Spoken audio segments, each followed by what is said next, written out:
Did you know one single ranch in South Texas is bigger than the entire state of Rhode Island? At 825,000 acres, King Ranch sprawls across an area so vast it's hard to fathom. But sheer size isn't its only claim to fame. This legendary ranch created America's first homegrown beef cattle breed, bred a Triple Crown-winning racehorse, introduced exotic Indian antelopes to Texas, and even has its own line of Ford pickup trucks named after it. If that sounds surprising, we're just getting started.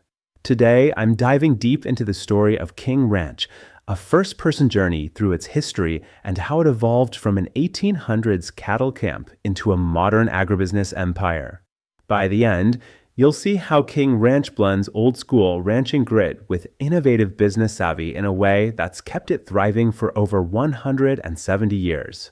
Before we hit the trail, please take a second to lasso that like button and subscribe to the channel for more fascinating agriculture and business stories. Now, saddle up and let's explore the wild ride of King Ranch, from its legendary past to its cutting-edge present. From humble origins to cattle breeding legends. Let's start at the beginning. The King Ranch story began in 1853 when Captain Richard King, a former steamboat pilot, bought a patch of wild South Texas scrubland and started running cattle. What he probably didn't imagine is that his ranch would one day support tens of thousands of cattle and pioneer entirely new breeds tailored to thrive in harsh conditions. But that's exactly what happened. Historically, South Texas ranching wasn't for the faint of heart. Droughts, cattle diseases, and the challenge of getting cattle to distant markets all threatened early ranchers. King Ranch confronted these head-on.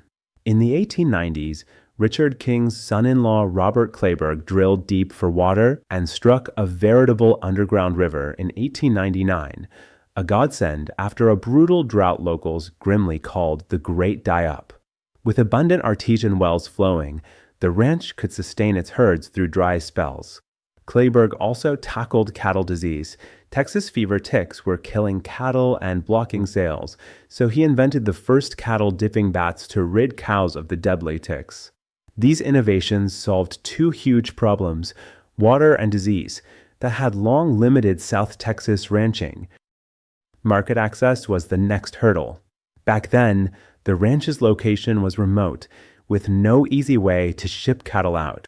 King Ranch's solution? Build the infrastructure themselves. Robert Kleberg and Henrietta King, Richard's widow, helped finance and route a new railroad, the St. Louis, Brownsville, and Amp, Mexico line, in 1904, even founding the town of Kingsville as a rail stop.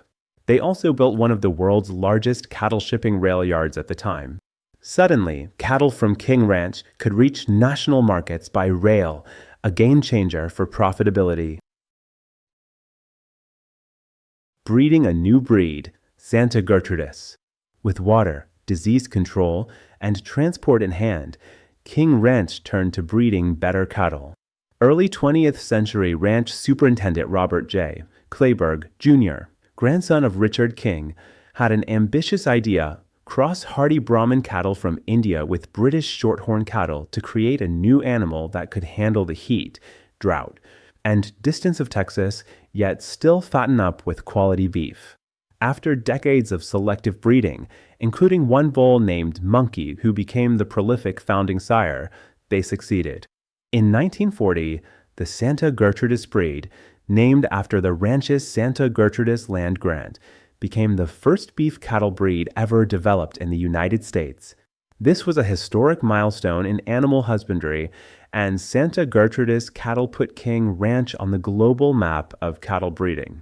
Santa Gertrudis cattle were designed to survive and profit. They're solid red, heat-tolerant, and hardy, with 3 of 8 Brahman and 5 of 8 shorthorn genetics, the magic ratio the ranch found ideal for tough environments. These cattle can gain weight fast. Bulls often pack on over 3.3 pounds per day and grow large, mature bulls over 2,000 pounds. Equally important, the cows are fertile and maternal. Many breed as yearlings and raise a calf every year. A Santa Gertrudis cow can stay productive well past age 12, sometimes calving until 15 to 18 years old, far longer than typical beef cows.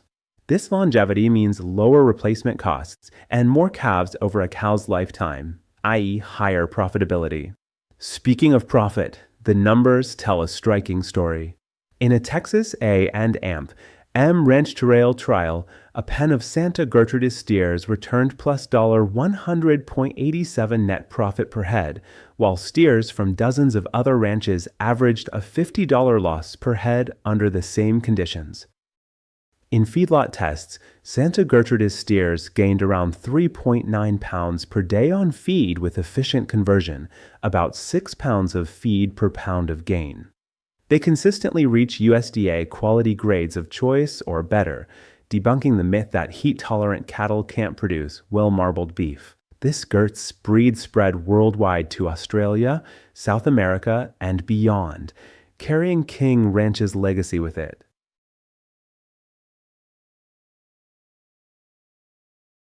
The rise of the American Red. If you fast forward to today, King Ranch's cattle program is still innovating. Their newest star is the American Red, a composite breed the ranch co-developed in partnership with the Santa Gertrudis and Red Angus associations. Essentially, American Red cattle blend the best of the Santa Gertrudis, heat hardiness, longevity, with the marbling and calving ease of British breeds like Red Angus. The result is a red-hided, heat-tolerant cow that excels in the feedlot and the pasture alike. How do we know American Red is the real deal? King Ranch has data. Even under South Texas drought conditions, their mature American Red cows have maintained a 90% plus pregnancy rate while eating 28% less feed and hay than typical herds. That's huge. It means they stay fertile and productive in tough times without expensive feeding, a major cost advantage. And when those calves hit the feedlot, they're grading 80% choice or prime on the rail. In other words, these cows save money on inputs and still produce top-dollar beef. American Red cows on King Ranch average an 8.4-year effective lifespan, and a full 20% of the herd is over 10 years old. 4,600 granny cows still raising calves. This matters because a cow that produces calves for a decade earns 59% more total income than one that only lasts 6 years. Durability equals profit, and King Ranch has bred durability into their herd. It's impressive to see a ranch so steeped in history still leading the charge in 21st century cattle genetics. They've even developed their own in-house data systems. Since the early 2000s, King Ranch runs a custom expected progeny difference, EPD, program to genetically track and predict traits like fertility, efficiency, and carcass quality. By mixing time-tested ranching experience with big data, King Ranch continues to chase that ever-elusive, most profitable animal possible. Before we move on, let's recap the cattle innovations born at King Ranch that solved major challenges. Water and drought. Drilling artesian wells and spacing windmills every couple of miles across the ranch ensured cattle and wildlife never had to roam far for water, even in drought. This was a lifesaver during South Texas dry spells. Disease. King Ranch pioneered tick eradication with dipping bats and later participated in breakthroughs like screwworm elimination, a deadly cattle parasite, in the region. Breeding Bos indicus, Brahmin, blood into their cattle also gave natural resistance to parasites and heat. Market access. From early cattle drives and steamboat shipments to building railroads and shipping pens, King Ranch aggressively created routes to get their beef to market. They turned a remote location into an export hub through sheer will and investment. Quality and efficiency. By creating Santa Gertrudis and American Red, the ranch solved the puzzle of how to ranch in a hot, rugged land without sacrificing beef quality or weight gain. These breeds, and the ranch's ongoing genetic improvements, tackle the age-old trade-off between hardiness and performance. That's a lot of ground covered, literally and figuratively, in the cattle realm. And King Ranch isn't just about cattle. In fact, horses were an equally important part of the ranch's legacy, so let's trot over to that story next.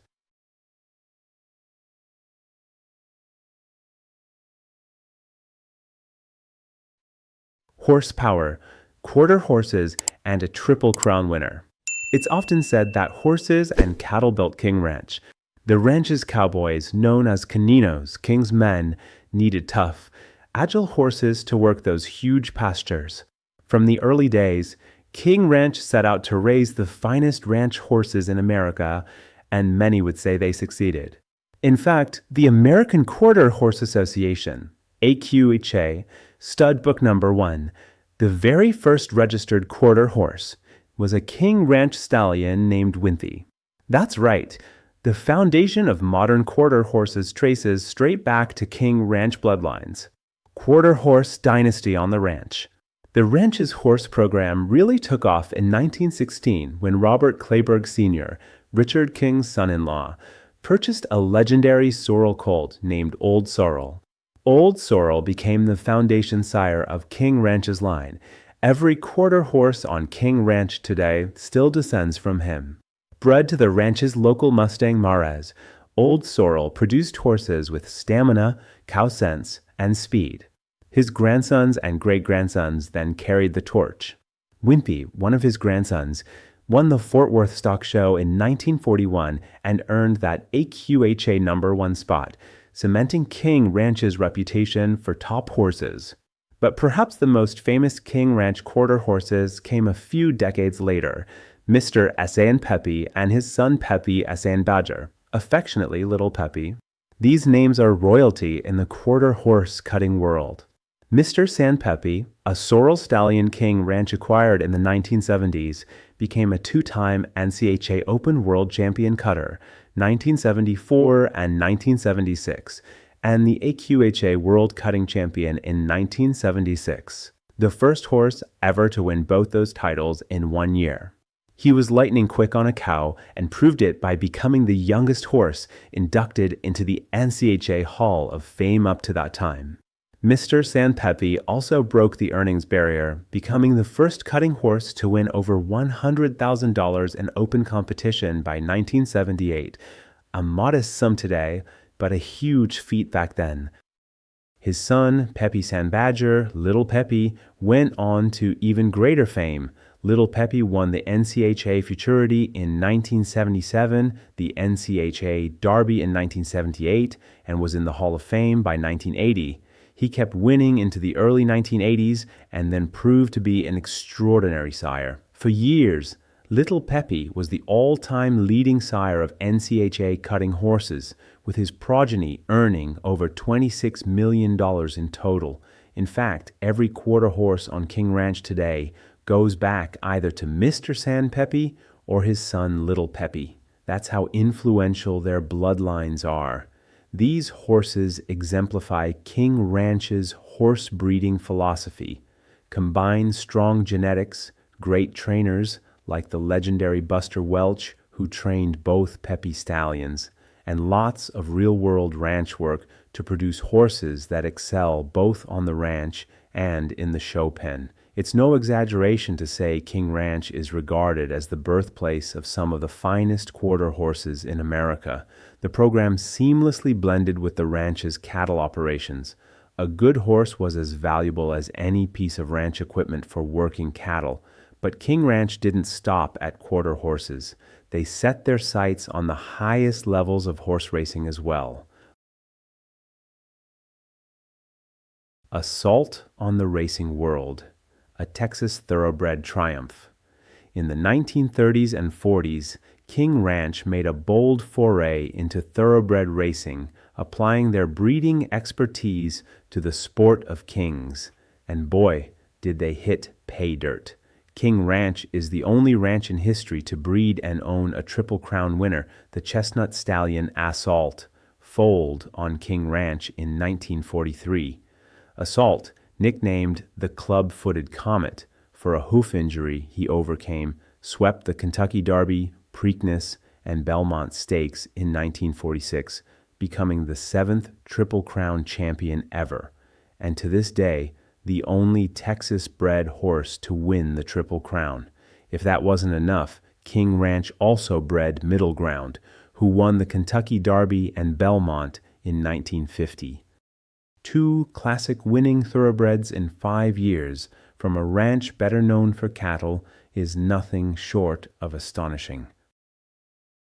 The backstory of Assault is inspirational. As a foal, he stepped on a surveyor's stake on the ranch and badly injured his right front hoof. Part of the hoof had to be cut away, and thereafter he wore a special shoe. He would limp at a trot, but miraculously ran perfectly at full gallop, hence the club-footed moniker, though in stance his foot looked normal. Assault was by a King Ranch sire, Bold Venture, out of a King Ranch mare, and despite constant health issues, he battled kidney problems, a bad knee, you name it. He had heart and speed in spades. He won 18 races and earned $675,000 in the 1940s, a fortune at that time, and he brought huge prestige to King Ranch. The Triple Crown trophy he won still resides in the King Ranch main house, a symbol of how far a Texas ranch's horse program could go. Assault's racing success was not a fluke, but the result of deliberate effort. In the 1930s, King Ranch brought in proven thoroughbred sires like Bold Venture, the 1936 Derby winner, whom they bought in 1939, and fine brood mares to cross with their quarter horse stock. They essentially created a hybrid vigor between American speed and their own rugged lines. The investment paid off handsomely. King Ranch's racing stable was not only nationally prominent, but one of the few that actually made money in racing. That's rare in the horse racing world, where fortunes are more often lost than made. Farming the land, cotton, citrus, and more. Ranching might be King Ranch's heart, but farming has become a big part of its lifeblood as well. Early on, Captain King and his wife Henrietta experimented with farming. Henrietta once ran an orchard and a dairy on the ranch to support locals. During the Civil War, King even made a tidy sum selling cotton via Mexico. These were hints of the future. Today, King Ranch is a major farming operation, not just in Texas, but also in Florida, producing everything from cotton to oranges. Texas farming, King cotton, and turf grass. In South Texas, King Ranch now cultivates around 60,000 acres of crops, split about evenly between cotton and grain sorghum, milo. In fact, the ranch was a pioneer of cotton farming in the region. After 1900, they invested in clearing brush and irrigating land for cotton, and built one of the first cotton gins in South Texas. Fast forward to today, and King Ranch is one of the largest cotton producers in the United States, still ginning its own cotton at a state-of-the-art facility on the ranch's Laurels division. If you wear a cotton shirt, there's a non-zero chance a few fibers came from King Ranch fields. But it's not just row crops. King Ranch has also become Texas's top producer of turf grass sod for lawns, sports fields, and golf courses. In 2007, the ranch's subsidiary King Ranch Turfgrass acquired Turfgrass America and emerged as the largest turfgrass producer in Texas. They now operate 14 turf farms and 6 distribution centers across the state. On these farms, they grow varieties of St. Augustine, Bermuda, zoysia, and other grasses adapted to different Texas climates. On a peak summer day, their Florida sod farm alone ships up to 700,000 square feet of sod for new lawns. That's about 12 football fields of grass in a single day. It's a far cry from cattle, but it shows how King Ranch has diversified by literally putting down new roots.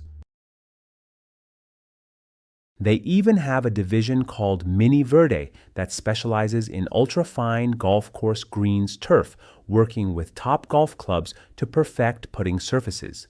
The common thread, whether it's cotton or grass, King Ranch applies the same scale and innovation as they do in ranching. They leveraged their huge land base and business know-how to branch into farming in a big way, adding revenue streams beyond beef.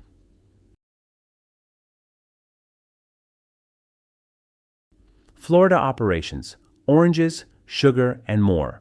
Perhaps the most surprising chapter is that King Ranch is also a Florida farming powerhouse. Back in 1961, King Ranch first purchased land in South Florida's Everglades agricultural area, initially around 42,000 acres near Belle Glade. It started as a cattle ranch dubbed the Big B Ranch, but over time the focus shifted entirely to farming. Today, King Ranch's Florida holdings are about 20,000 acres of rich muck soils where they grow sugarcane, sweet corn, green beans, and specialty lettuce. With abundant rain and year-round growing weather, this land is incredibly productive. One King Ranch manager in Florida joked that the soil was so fertile you could grow a fence post if you watered it. But the crown jewel is citrus. In the 1990s, King Ranch made a bold move into Florida's orange groves. They led a partnership that acquired vast groves like the Turner Foods groves in 1999 for $124 million, making King Ranch, via its affiliate Consolidated Citrus, the largest citrus producer in the United States. How large? By the early 2000s, they owned nearly 40,000 acres of orange groves across 13 properties in Florida, capable of harvesting about 13 million boxes of oranges per year. That's roughly 6 to 7% of the entire U.S. citrus crop coming from King Ranch's groves. Most of these oranges are for juice, not surprising, as they supply brands like Minute Maid, making King Ranch a quiet giant in your breakfast OJ. It's pretty mind-blowing. A ranch known for longhorns and cowboys is also the #1 U.S. Orange juice provider by volume. King Ranch's Florida groves mostly produce Valencia and Hamlin oranges for juicing, along with some grapefruit. This diversification helped the company balance the ups and downs of agriculture. In times when cattle or cotton prices were low, oranges or sugar could be high, and vice versa. As King Ranch's then CEO Jack Hunt said in 1999, they weren't chasing size for ego. They wanted enough citrus acreage to be an efficient competitor and manage commodity risk. It appears to have paid off as the ranch navigated the volatile 2000s with a broader base than just cattle. From Texas cotton fields to Florida orange groves, King Ranch proved it could transplant its expertise to totally different crops and regions. Few companies straddle states and sectors of agriculture at this scale, and through it all, they maintained a focus on innovation, whether that was building Texas's best cotton gin or adopting environmentally sensitive farming in their sod operations to conserve soil and water. The land and climate may differ, but the King Ranch ethos of do it big and do it right travels well. Now, as if managing cows, horses, and crops wasn't enough, King Ranch also became a pioneer in something rather unexpected for its time: wildlife management and game conservation. This is a personal favorite part of the story, blending ranching with ecology in a way that was decades ahead of its time. Wildlife and AMP. Hunting. Caesar Kleberg's conservation legacy. Riding across King Ranch today, you're as likely to flush a covey of quail or spot a trophy buck as you are to see cattle. That's by design. King Ranch has been practicing wildlife management since the early 1900s, making it one of the birthplaces of private land conservation in America. The driving force behind this was a remarkable ranch foreman named Caesar Kleberg. Caesar Kleberg was Richard King's nephew who came to work on the ranch around 1900, and he had a passion for wildlife. At a time when most folks saw wild deer or quail as inexhaustible or even pests, Caesar realized that unregulated hunting and habitat loss were crashing those populations. He took action on the Norias division of King Ranch, where he was foreman. As early as 1912, he established hunting rules on the ranch.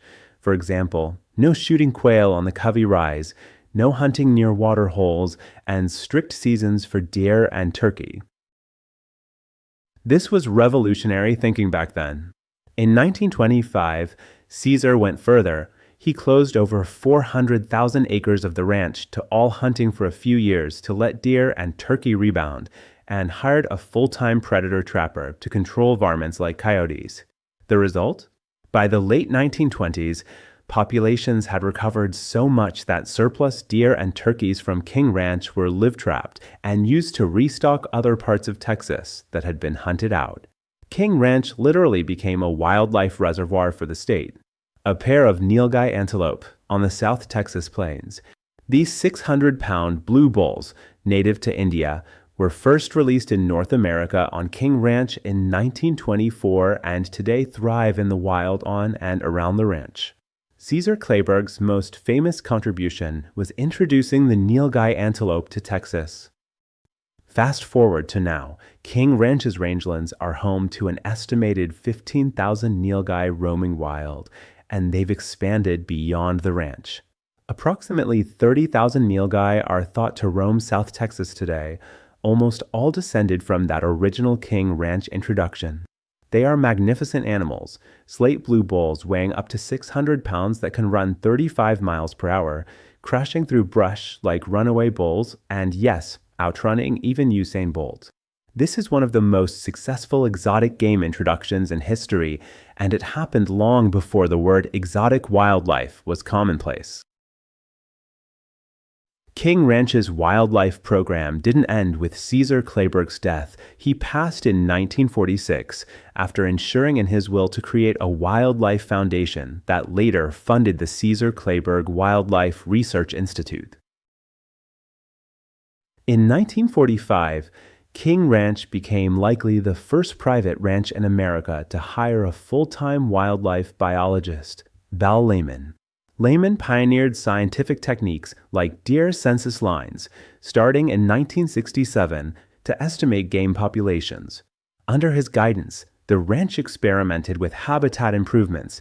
They half-cut brush to create low cover for quail, planted living fences of prickly pear cactus for wildlife shelter, dug small ponds at windmills just for wildlife, and fenced the cattle out. Aldo Leopold himself, the father of wildlife management, visited and praised King Ranch in 1947, calling it one of the best jobs of wildlife restoration on the continent. High praise indeed. Today, Caesar Kleberg's vision carries on in King Ranch's hunting operations. The ranch runs a robust commercial hunting program that is world-renowned. Hunters from all over pay to hunt trophy white-tailed deer, quail, turkeys, and yes, even nilgai antelope on King Ranch's well-managed habitat. The revenue from hunting leases and guided hunts is another diversification for the ranch. It turns the healthy wildlife populations into a sustainable business, all while maintaining the ecological balance.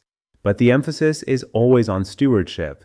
The ranch carefully manages herd sizes, monitors range conditions, and only allows harvest of surplus bucks or bulls.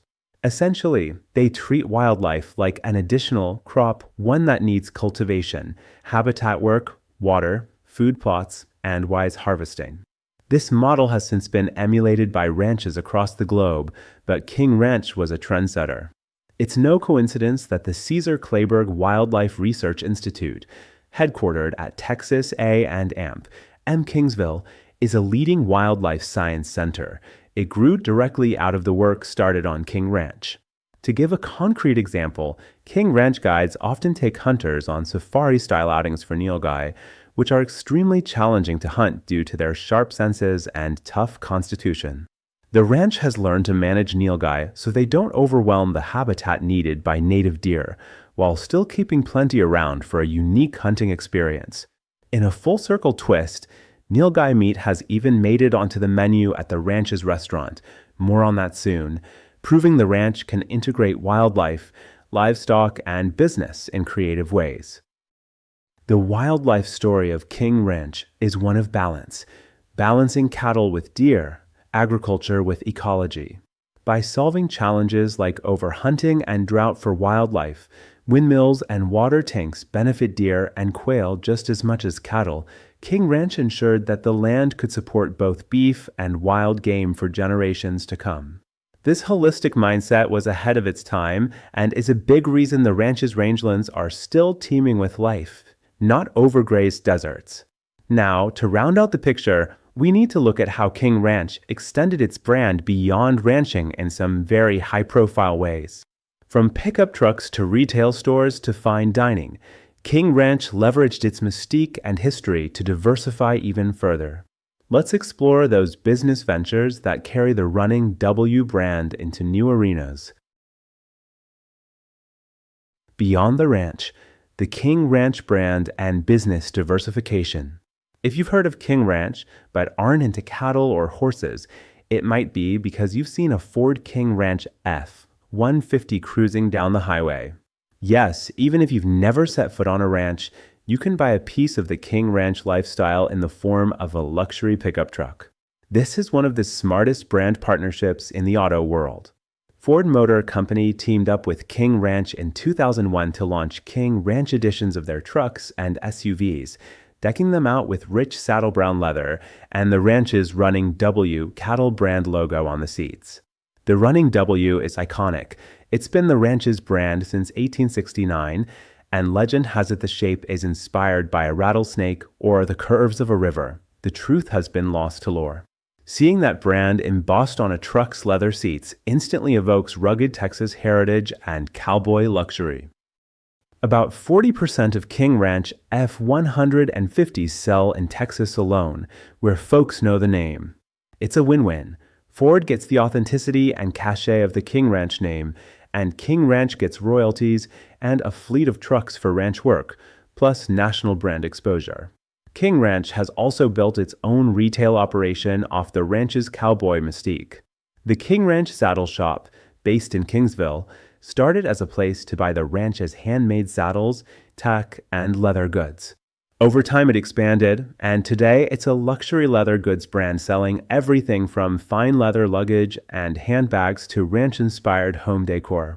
Walk into the saddle shop or visit their catalog/website, and you'll find high-end briefcases, boots, wallets, and of course saddles, often stamped with that Running W.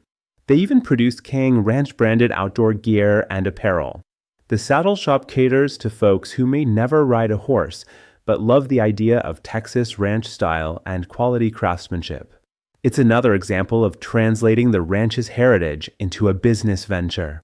And it doesn't hurt that the shop's products carry a bit of legend with them. For instance, the leather is often marketed as the same type that's in King Ranch Fords, and the designs are ranch tested.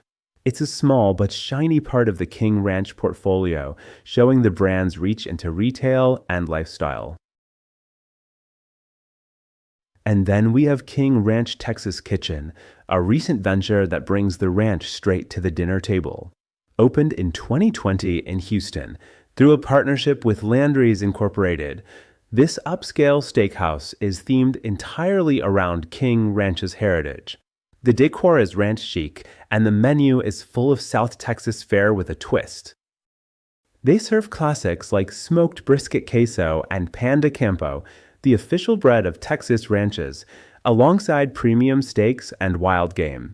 In fact, one of their signature offerings is meal guy antelope meat from the ranch. Talk about field to fork. Imagine enjoying a tender nilgai backstrap steak in a restaurant, knowing the animal roamed 200 miles south on King Ranch's savannas.